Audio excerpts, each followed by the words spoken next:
We all have many beliefs, so much so that we don't even know what we believe. It's just become second nature, so you just go with it unnoticeably. Most people just follow whatever is going on around them and don't actually ask themselves, why do I believe this? What ends up happening is we latch onto buzzword concepts that sound decent and are used en masse to base our beliefs. For Muslims, we would argue that all our beliefs should stem from Quran and Sunnah. But if you go back far enough into your beliefs, they don't actually come from Quran and Sunnah. They go back to scholarly works. Because they have to go back to scholarly works to understand the Quran and Sunnah. If you don't go back to scholarly works, the way you're going to interpret the Quran and Sunnah will be based on the passive beliefs you have from society. If you don't philosophize, somebody else will philosophize for you. It's as simple as that. The problem is we attach ourselves to this motto, Quran and Sunnah. Follow the manhaj of the Salaf.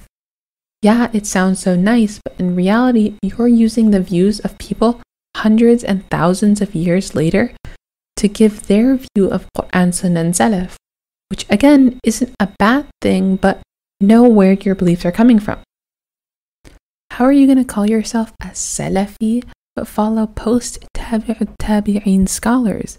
Ibn Hajar al-Asqalani, Ibn Taymiyyah, al-Ghazali, Ibn Hazm, Ibn Kathir, Abdul Wahhab, al-Uthaymin, Bin Baz. Last time I checked, these people aren't from the Salaf. But no, they're just calling to Quran and Sunnah. Okay, and so does every other Muslim. What strand of Muslim doesn't call to Quran and Sunnah? Why is their interpretation of Quran and Sunnah any better from a different interpretation? You said yourself, the best people are from the first 3 generations. So why are you going to Abdul Wahhab for Aqidah? An honest Salafi would only take text from the first 3 generations. I mean, it's not like these scholarly books only contain quotes. They add commentary, and their arrangement of ahadith and ayat are ideologically based. Don't use Tafsir Ibn Kathir or Tafsir al-Qurtubi because they weren't from the first 3 generations. The farther away you go from the time of the Salaf, the more you're playing methodological Chinese whispers. And look, hey, that's totally fine. I think you should be able to use hundreds of years of scholarly works.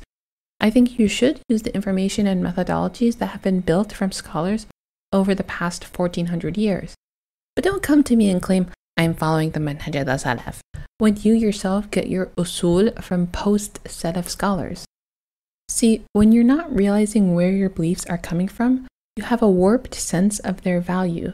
Because when you don't know or don't understand where they come from, you treat them as self-evident. That's the reason why you don't question it. With the Muslim community, this self-evident methodology is very dangerous because we enforce these self-evident concepts upon other people and demand they conform to your beliefs or else. A question I've been wondering is, do we need to study Islam? Is there harm in just taking information from someone who you trust their wisdom? Is it reasonable to assume everyone will participate in Islamic academia? If they teach me false information, they're the ones to blame. It's not your fault if your intention is pure and other people teach you false/misinformation. But learning is one of the biggest boosts of iman. The more you learn in theory, the more you will be connected to Allah. And not only that, I think you owe it to yourself to not just be a sheep. Of course, don't be a contrarian for the sake of it, but try and ponder about your views, especially if you're going to try and enforce these views onto others, directly or indirectly. So learn your deen.